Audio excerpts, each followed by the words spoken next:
Hello friends, मैं हूं दीपक। यहाँ पे हम 64वीं बीपीएससी की जो फाइनल मार्कशीट आई है उसको देखेंगे और यहाँ पे स्क्रीन पे आपको मेरी मार्कशीट दिखाई दे रही है जो बीपीएससी ने आज ही रिलीज़ की है। और इस मार्कशीट के माध्यम से हम सारे पेपर्स में देखेंगे कि कैसे कैसे मार्क्स आए हैं और वो क्या क्या एरियाज हैं जहाँ पे आप मेरी गलतियों से सीख सकते हैं और इम्प्रूवमेंट कर सकते हैं। उन एक एक चीज़ पे मैं डिटेल्ड बात करूँगा, आप ध्यान से उसे सुने। पहले तो आप मार्क्स देखें, उसके बाद आप जो भी लर्निंग्स होंगी मेरी कि आप कहाँ कहाँ इम्प्रूव कर सकते हैं जीएस 1, 2, 3 और इंटरव्यू में, उसको हम बताएंगे। ठीक है, this is my name here, Deepak Kumar Singh, and rest this is the basic information about me. This is the roll number. So मैं विदाउट टेकिंग टाइम, यहाँ पे आप देखिए जनरल हिंदी, ये क्वालिफाइंग होता है, 59 मार्क्स आए हैं। ठीक है, ये क्वालिफाइंग नेचर का होता है, इसमें शायद 33% या 40% लाने होते हैं। प्लीज़ आप लोग इसे चेक कर लें कि कितना है और उसके लिए भी मैं बताऊंगा कि क्या करना होगा। जनरल स्टडीज़ 137 मार्क्स है जो कि काफ़ी कम है और मुझे लगता है सिलेक्शन ना होने में इसी का सबसे बड़ा हाथ है। जनरल स्टडीज़ 2 में 150, ऑप्शनल में 175 और टोटल रिटन मार्क्स ये हिंदी को छोड़ करके 462 और इंटरव्यू में 70 मिले हैं और टोटल जो मार्क्स हुए हैं वो 532 हो गए हैं। देखिए, अब आप यहाँ पे जरा कट ऑफ भी दिया हुआ है कैटेगरी वाइज, सारे कैटेगरीज का जो ऑफिशियल कट ऑफ है ये ध्यान देंगे। जैसे आप देख रहे होंगे कि 446 जनरल की, यानी अनरिजर्व्ड को हम जनरल भी कहते हैं, जनरल या यूआर इसे अनरिजर्व्ड को कहते हैं। तो 446 कितना है रिटन में है, मेरे कितने हैं 462, यानी कि 4, 2, 6, 10, 16 नंबर का गैप है।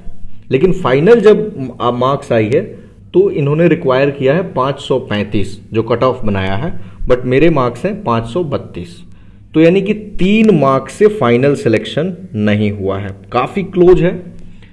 ठीक है, जहां 1020 नंबर का टोटल मार्क्स है वहां 3 मार्क्स से रुकना, इट्स वेरी क्लोज, बट क्या कर सकते हैं, दिस इज डेस्टिनी। आज ही सुबह मैंने एक वीडियो बनाया था और वो उन छात्रों के लिए वीडियो था जिनका सिलेक्शन नहीं हुआ था। उसके माध्यम से न सिर्फ मैंने आपको एड्रेस किया था, बट खुद का भी एक जो पेन होता है या आपका पेन था, I can understand your pain through whatever I am feeling.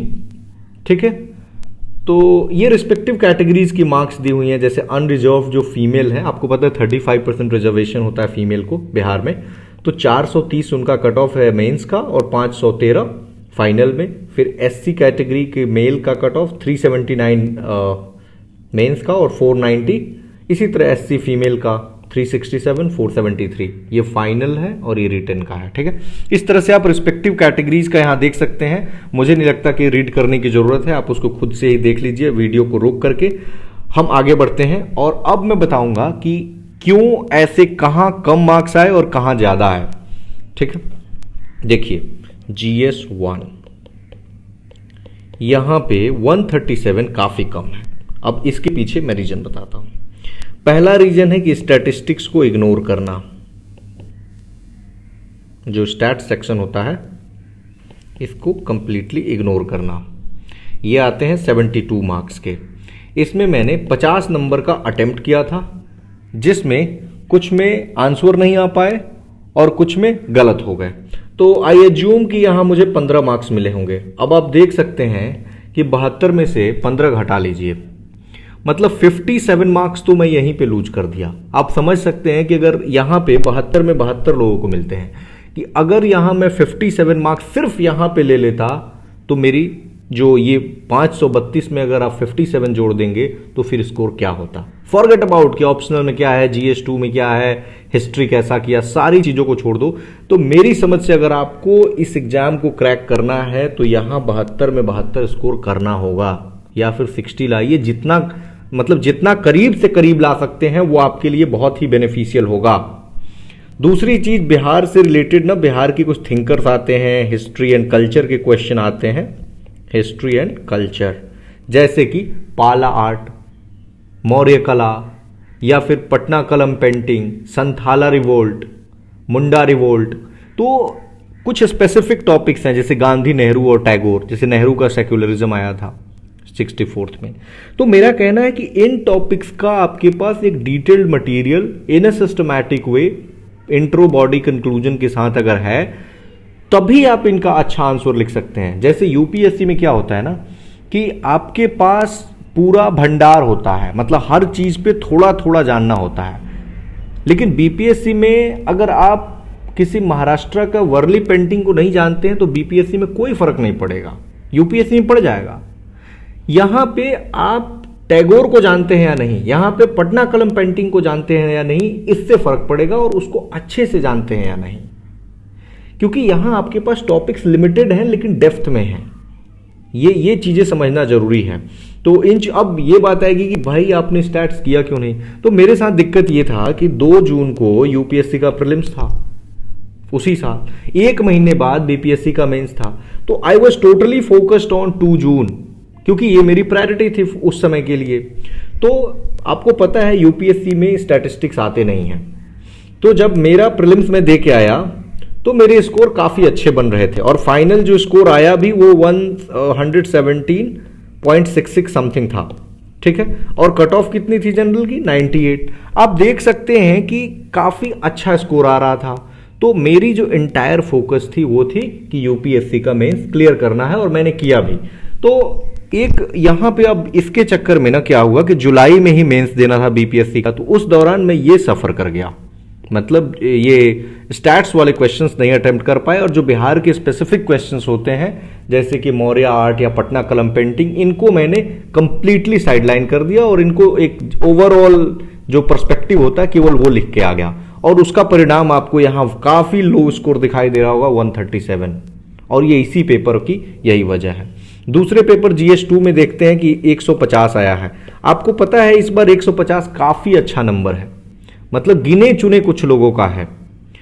तो ये कहा जा सकता है, इवन टॉपर्स का भी कई सारा मैंने मार्क्स देखा कि 120s में है। तो ये काफी अच्छा स्कोर है। अब इसके लिए मैं आपको क्या करना चाहिए मैं वो बताता हूं। देखिए, इसके लिए सबसे पहले इसी चैनल पे मैंने एक प्लेलिस्ट बनाई है 66th बीपीएससी मेंस के नाम से। आप वहां जाइए, और पॉलिटी के जो प्रीवियस ईयर क्वेश्चन पेपर्स हैं बीपीएससी के, मैंने उसको वहां डिस्कस किया हुआ है काफी एक्सटेंसिवली। उसको जाएं, वहां देखें कि जैसे कि कैसे हम इंट्रो लिखते हैं, कैसे बॉडी लिखते हैं, फिर कंक्लूजन लिखते हैं। आप मेरा जीएस पेपर 2 के नॉलेज को यूटिलाइज कीजिए। आप जीएस 1 कहीं और से पढ़ें, बिकॉज मेरे स्कोर ठीक नहीं है।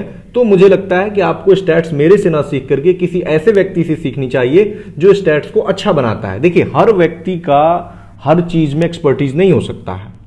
तो मेरी एक्सपर्टीज जो है स्टैट्स में नहीं है। कई सारे जो नॉन ह्यूमैनिटीज बैकग्राउंड के स्टूडेंट्स होते हैं, जैसे कोई इंजीनियर है या फिर कोई साइंस का स्टूडेंट है, मैथ्स उसकी अच्छी है, तो उन लोगों से आप वो चीज सीखें, ठीक है। मेरे से आप GS2 पे सीख सकते हैं, ऑप्शनल पे सीख सकते हैं, राइट। तो ये प्लेलिस्ट में जाएं और देखें, और एक एक क्वेश्चन देखें कि कैसे अटेम्प्ट करना है। 12-13 मिनट का एक क्वेश्चन, वो मैंने काफी एक्सटेंसिवली डील किया हुआ है, वहां से हो जाएगा आपका। एक और कारण बताया जा रहा है, पता नहीं कहां तक सही है, कि GS2 में इस बार थोड़ी कम मार्किंग ओवरऑल दी गई है क्योंकि एक क्वेश्चन को हटाया गया था। आपको पता है एक क्वेश्चन में कंट्रोवर्सी हो गया था, जिस क्वेश्चन में ये पूछा गया था कि गवर्नर एक कठपुतली है, और बिहार के संदर्भ में भी उस आंसर को लिखना था। तो जो बिहार के गवर्नर साहब थे उन्होंने बुला दिया था बीपीएससी के चेयरमैन साहब को कि आपने ऐसा क्यों पूछा, कठपुतली वर्ड एक कॉन्स्टिट्यूशनल डिग्नेटरी के लिए सही नहीं है। तो उन्होंने बताया कि उनको पता नहीं होता है कि कौन सा क्वेश्चन जा रहा है, और उस टीचर को ब्लैकलिस्ट कर दिया गया है। खैर, जो भी इंसिडेंट था, आप पाएंगे इसके बाद PSIR पे। देखिए, PSIR यानी ऑप्शनल है मेरा, political science and international relation, इसमें 175 है, which is a decent score, मतलब अच्छा माना जाएगा, काफी अच्छा माना जाएगा। तो अब इसकी तुलना आप मैथमेटिक्स से नहीं कर सकते हैं। जो रैंक 1 है वो मैथमेटिक्स से हैं, और उनका स्कोर है 278 आउट ऑफ 300। अब आप इमेजिन कर सकते हैं कि आपको मैंने एक दिन दिखाया था कि बीपीएससी ने RTI में जवाब दिया था कि हम स्केलिंग नहीं करते हैं। और अगर आप स्केलिंग की प्रक्रिया को समझते होंगे तो ये बात जानते हैं कि स्केलिंग ऑप्शनल्स के बीच पैरिटी लाने के लिए होता है। कि आपको पता है कि मैथमेटिक्स में अगर किसी व्यक्ति ने 300 का 300 बना दिया, सही है, तो उसको 300 दे देंगे, लेकिन क्या इससे पैरिटी आएगी? क्या कभी किसी पॉलिटिकल साइंस हिस्ट्री के बच्चे को ऐसा मिलेगा 300 में 300? कभी नहीं मिलेगा। 60% तो उनके लिए बहुत ज़्यादा होता है, मतलब इस तरह का पैटर्न है। तो इसीलिए यूपीएससी में स्केलिंग की जाती है। यूपीएससी ने आरटीआई के तहत ये जवाब दिया है, लेकिन बीपीएससी ने कहा कि हम स्केलिंग करते ही नहीं है। अब आप इमेजिन कर सकते हो, यानी कि टीचर ने जो दे दिया वो दे दिया।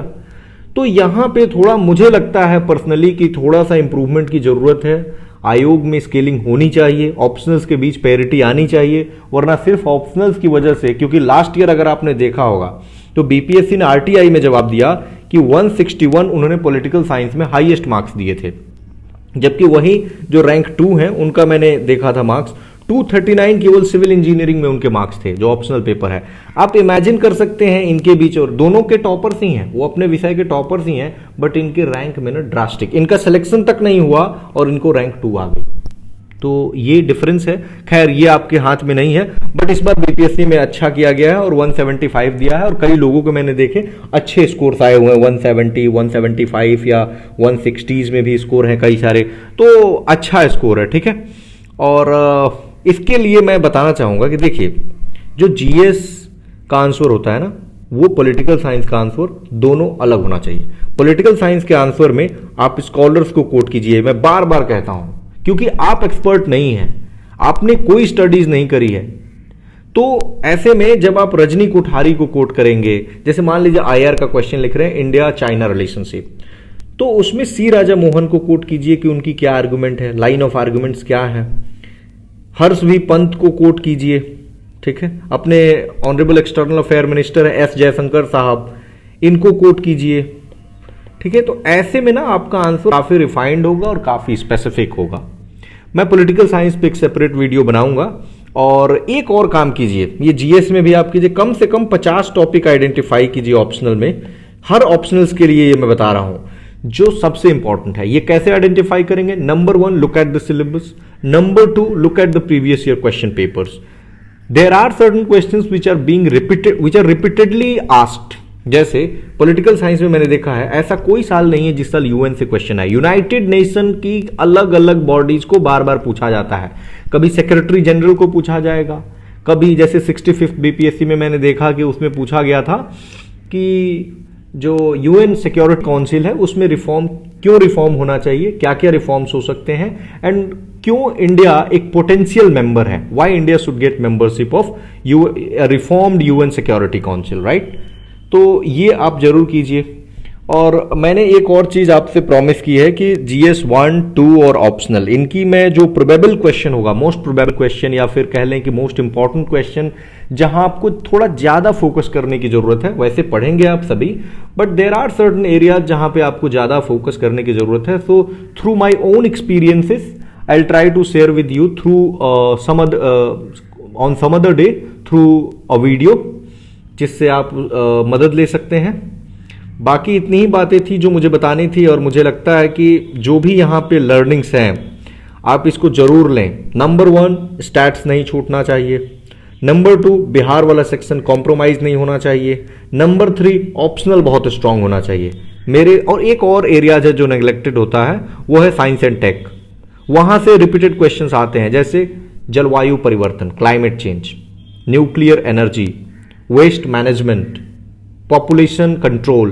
देयर आर सर्टन एरियाज जहां से बार बार क्वेश्चंस आते रहे हैं। तो इन पे ना 10 ऐसे टॉपिक को आइडेंटिफाई कीजिए और उन पे मॉडल आंसर तैयार कीजिए, और इन पे अलग अलग डिमेंशन से बार बार आंसर लिखने का प्रयास कीजिए।